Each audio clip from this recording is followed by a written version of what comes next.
soccer fans. After the international break, Serie A roared back with 3 top-of-the-table matches. The Derby della Madonnina saw Icardi Magic beat Milan. The Derby del Sud saw Napoli win its 8th in a row.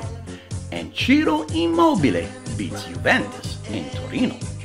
While in Europe, Borussia Dortmund's home winning streak of 44 games ends, Crystal Palace stuns Chelsea, and Liverpool vs. United drew over 900 million spectators. My name is Graziano. This is the Italian Soccer Addict broadcast, and you are where you need to be to get all your soccer information. Let's get to it. Ciao amici del calcio, my name is Jim Felici. Graz, the Liverpool Man U game on Saturday drew over 900 million viewers. How many viewers do we get on the Italian Soccer Addict? Easy answer, Jim. Just eliminate all the zeros. That's my answer. Okay, eliminate the zeros. You only have 9 viewers? Don't you just love family? Yeah. The weekend started with 2 early games.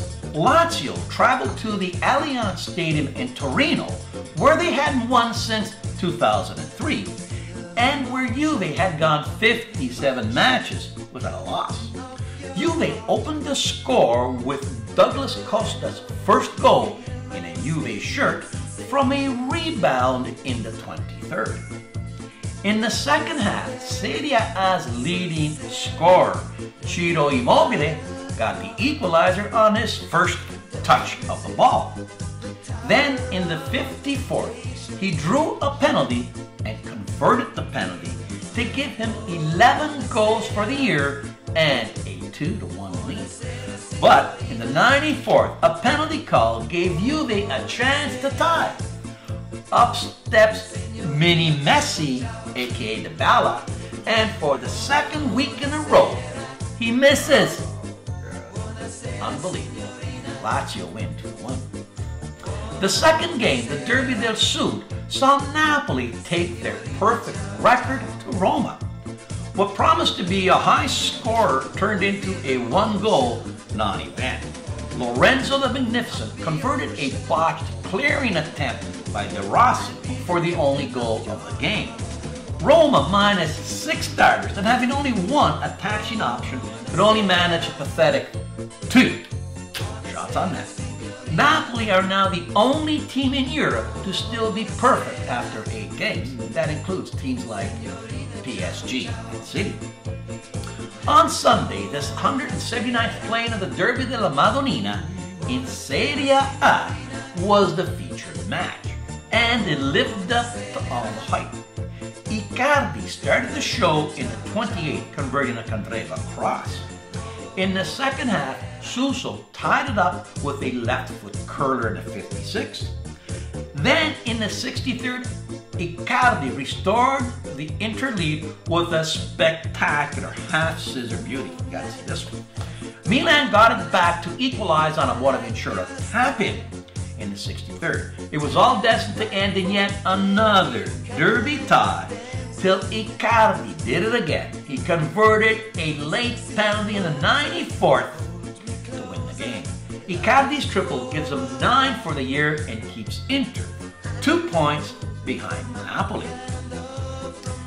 At the Artemio Franchi, Fiorentina got 2 goals from ex-Udine striker Thoreau to beat his old team Udine 2-1. Thanks for trading me, he said. At the Ferraris in Genoa, Sampdoria got 3 second-half goals and came back to beat Atalanta 1. Other scores saw Torino get a 92nd minute goal from Di Silvestri to salvage a tie 2-2 with Crotone. Genoa came back to beat Cagliari 3-2. Bologna beat Spal 2-1, and Sassuolo and Chievo played to an uninspiring not tie. My goal of the week comes from Mauro Icardi, an acrobatic half-scissor kick using the outside of his foot. Take a look at this. This is absolute magic.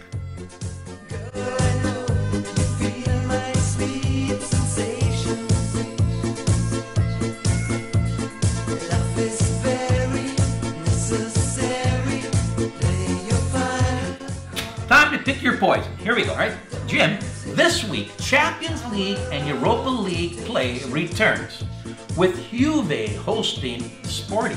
Jim, will Higuain finally get his first Champions League goal?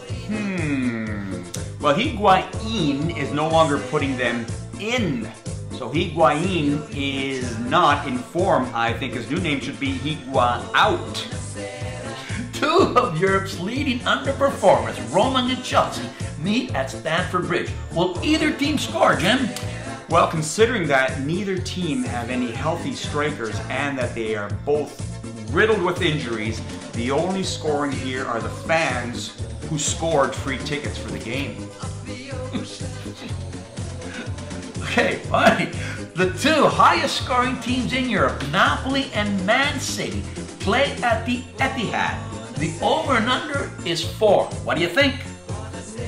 I see 4 in the first half alone. Wow, that'll be a big scorer. On Thursday, Lazio travels to Lyon. Does Immobile score again? Score again, he always scores. It's him or it's a loss. I see Immobile declining the Lions 2-1. Okay. Atalanta just got thrashed by Sampdoria. Do they rebound against Apollon, the team from Cyprus? The losing stops on Thursday as Atalanta crushed the Apollonians from mighty Cyprus. Milan plays host to Athens. Are these Greeks bearing gifts?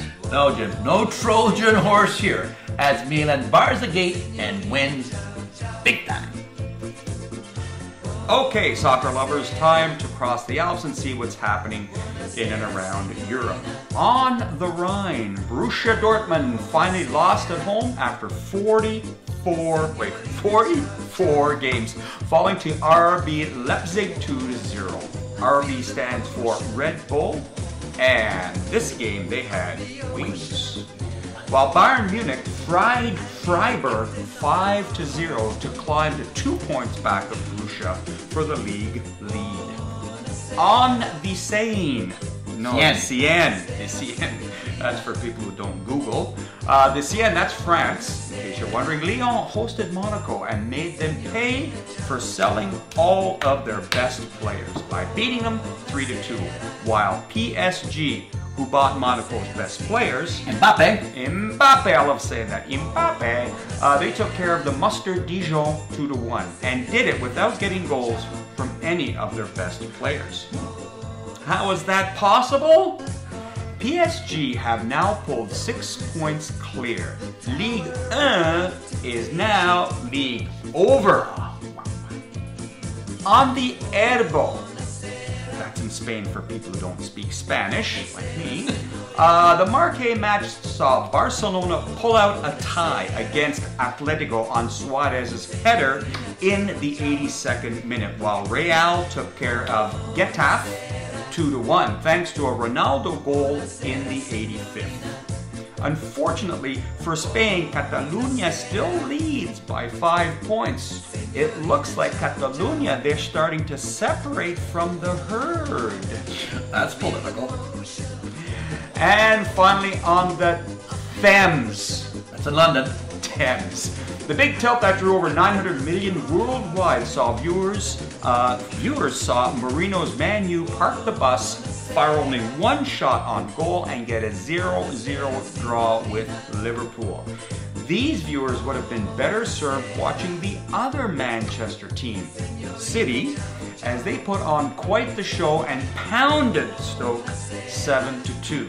To date, City have scored 29 goals and have only given up 4. No bus parking for Pep and the boys.